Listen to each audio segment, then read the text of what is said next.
Okay, good morning, very good morning to all.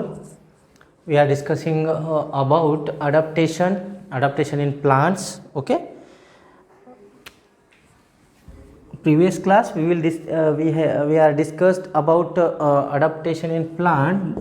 From that, adaptation in plants.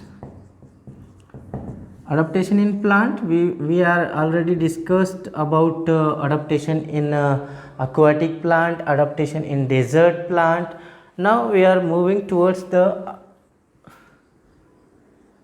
adaptation in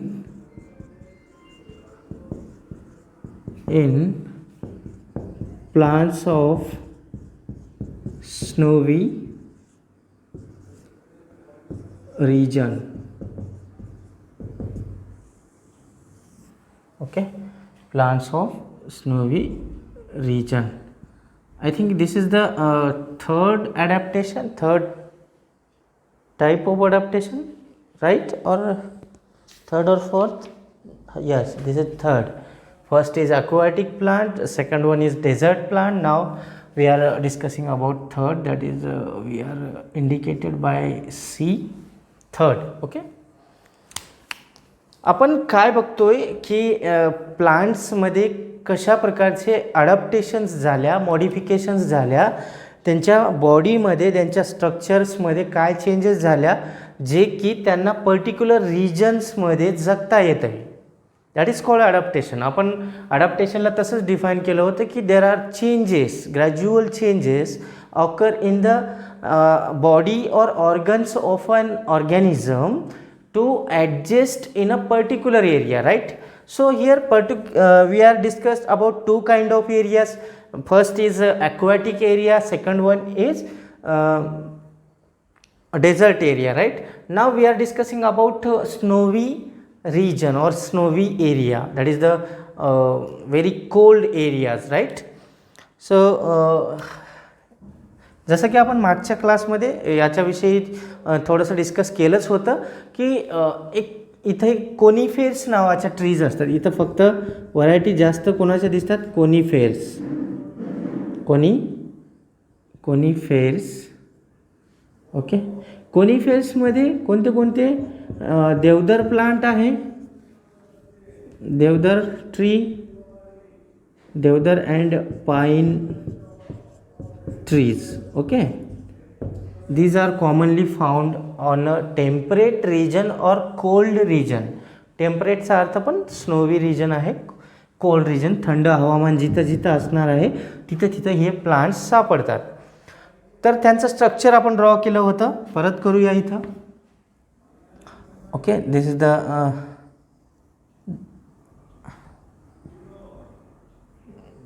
is the stem.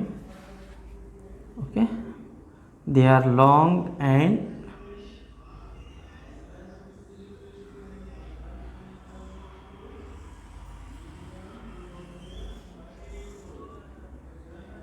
like this structure.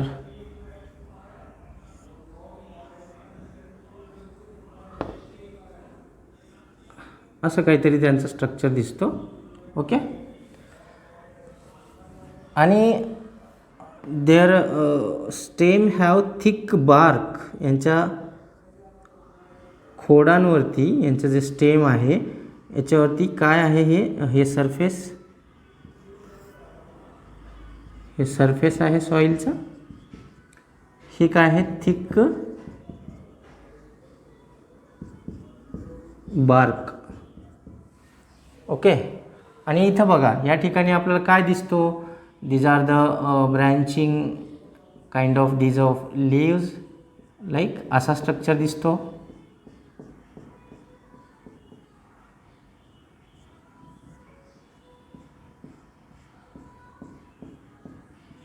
like this. Okay, हे सगळे खालच्या साईडला म्हणजे conical shaped structure असतं याचं, right? कसा? Conical shaped.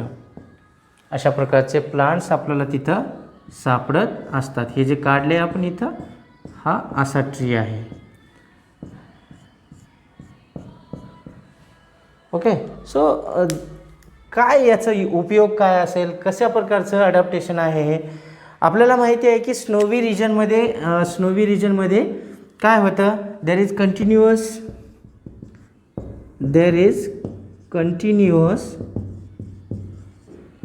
snowfall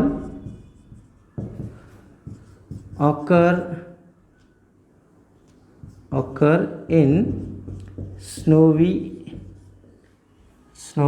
region, right. Continuous snowfall होत असतो, बर्फ पडत असते रेग्युलरली. आता जेव्हा या ट्रीवरती, आता हे देवदार ट्री असेल किंवा पाईन ट्री, याच्यावरती जेव्हा अशा प्रकारची बर्फ पडेल, ओके, अशी बर्फ पडेल, दिस इज द बर्फ, दिस इज आईस, ओके, हे आहे बर्फ. काय होते, जसं की मी सांगितले तुम्हाला की ह्या ट्रीचा शेप आहे कसा, conical, like in snowy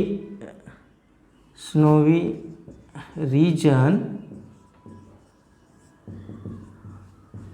plants are conical shaped,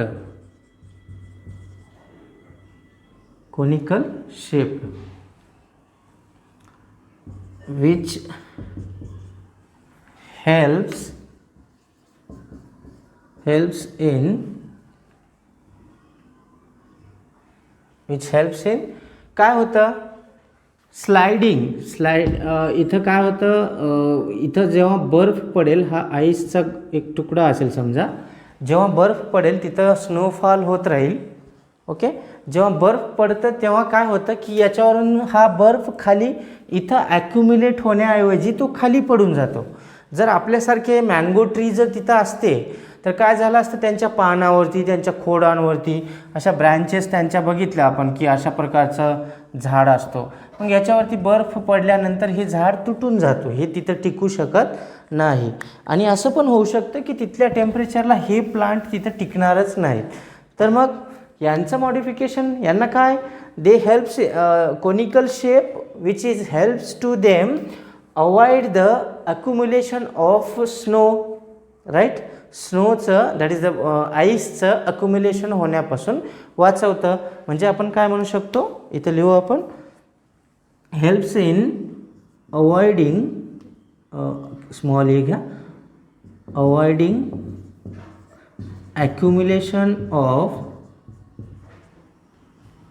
accumulation of ice on tree.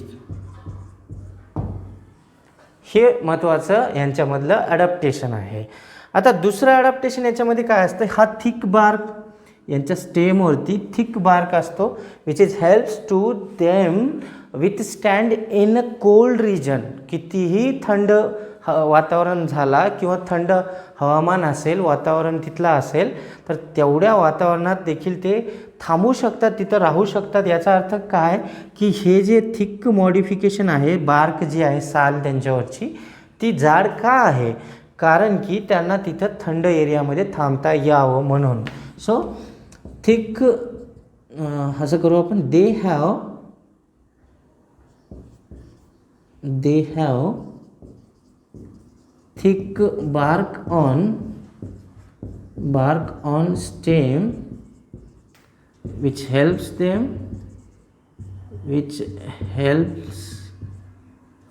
to them withstand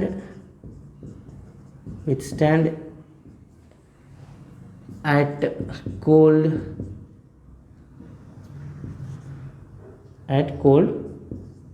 temperature. Cold टेम्परेचरमध्ये देखील ते थांबू शकतात. So this is the adaptation in snowy regional plants, okay. तर हे होतं स्नोवी रिजनच्या प्लांट्सचं अडॅप्टेशन. Conical shaped, needle shaped leaves आहेत, okay, that is which helps to avoid the accumulation of ice on their body. Then second one is they have thick bark which is help to withstand in a cold temperature, okay. म्हणजे तिथं थांबू शकतात, तिथं राहू शकतात. ह्यासाठी त्यांना जे थिक बार्क मिळालेलं आहे त्यांच्या स्टेमवरती हे यूजफुल आहे. नाव फोर्थ टाईपचं अडॅप्टेशन प्लांटमधलं adaptation in forest plant.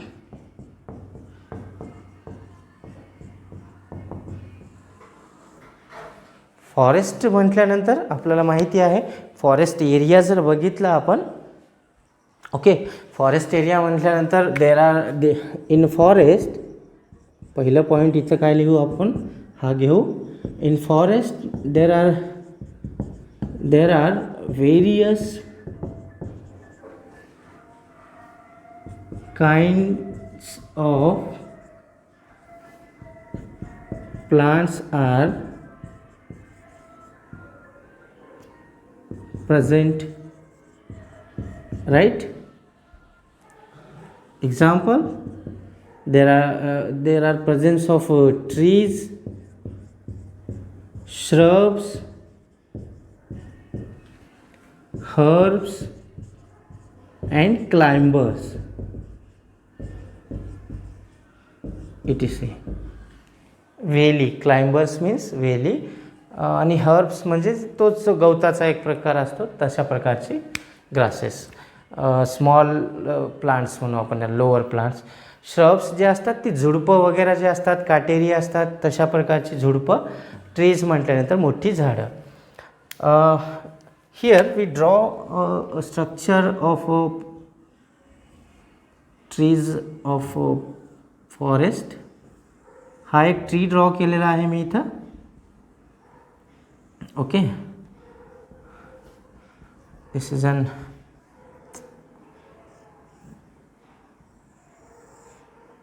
this is a tree.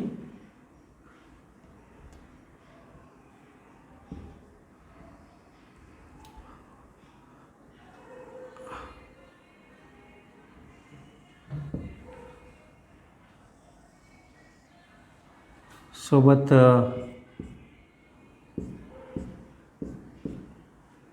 इथं मी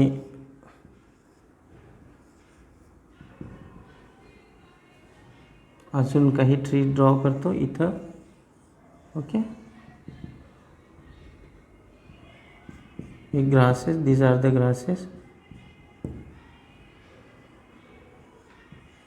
दीज आर श्रब्स.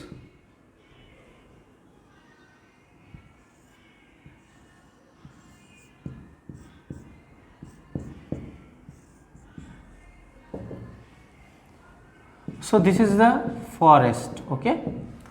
एक एक्झाम्पल म्हणून मी ड्रॉ केलेलं आहे. याच्यामध्ये बघा अडॅप्टेशन काय असतं फॉरेस्ट प्लांट्समध्ये.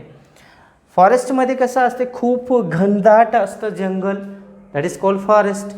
आता त्याच्यामध्ये खूप सारी व्हरायटी ऑफ प्लांट्स आहेत, त्याच्यामध्ये ट्रीज आहेत, त्याच्यामध्ये श्रब्स आहेत, त्याच्यामध्ये हर्ब्स आहेत आणि क्लाइंबर्स पण असतात. म्हणजे काय, या सगळ्या व्हरायटी ऑफ प्लांट्समध्ये दिसतं काय आपल्याला की कॉम्पिटिशन असतं, एक प्रकारचं competition. In forest competition between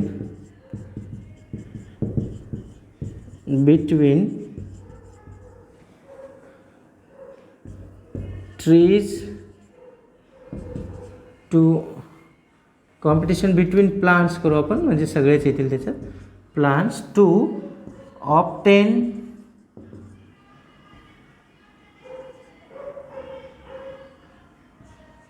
okay,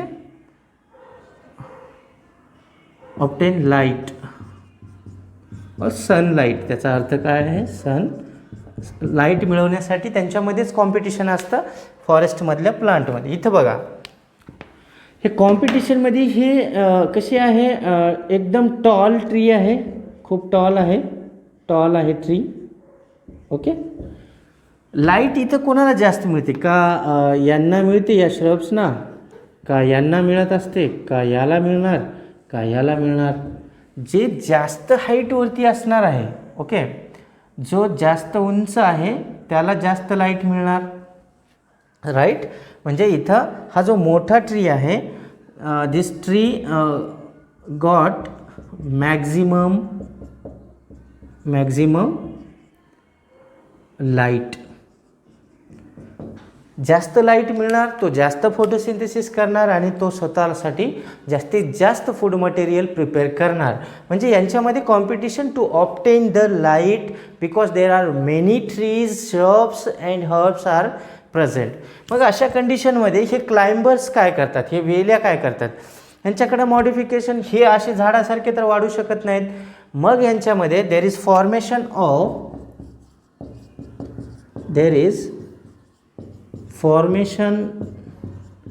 of tendrils in a climber is another example of adaptation in forest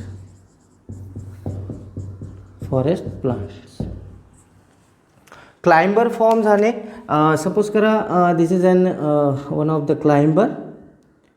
क्लाइंबरजवळ काय असतं, अशा प्रकारची गुंडाळण्याची क्षमता कशामुळं असते, यांच्याकडं असं त्यांचं स्ट्रक्चर असतो.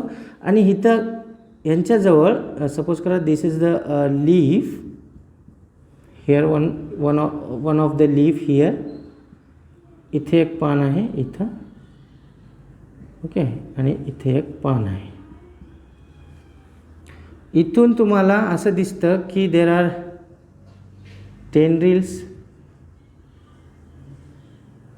राईट. इथं पण टेंड्रिल्स गुंडाळलेल्या दिसतात. टेंड्रिल्स ज्या आहेत इथं प्लांटच्या ह्या ब्रांचला बी टेंड्रिल्स अटॅच आहेत इथं.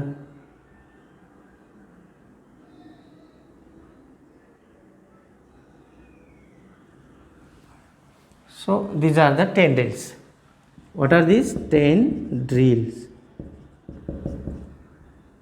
ते टेंड्रिल्समुळं त्यांना वर जाण्याची क्षमता जी आहे ती आलेली आहे आणि वर जाऊन झाडाच्या मदतीनं टेंड्रिल गुंडाळतात. तुम्ही जर वेली कद्दूचं क्लाइंबर बघितलं, वेल बघितला असेल, कद्दू म्हणतो आपण, किंवा त्याला म्हणू आपण दोडक्याचं असेल किंवा ते भोपळ्याचं असतं, अशी काही वेलं असतात की त्या झाडांना धरून वर जातात. तर कोणाच्या मदतीने धरतात, तर त्या टेंड्रिल्समुळं ते धरू शकतात.